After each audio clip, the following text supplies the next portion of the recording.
మరి హృదయపూర్వకంగా చెప్పాలి.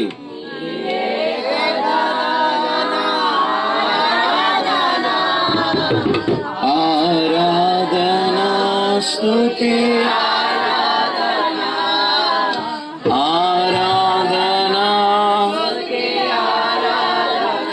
నీవే కదా నీవే కదా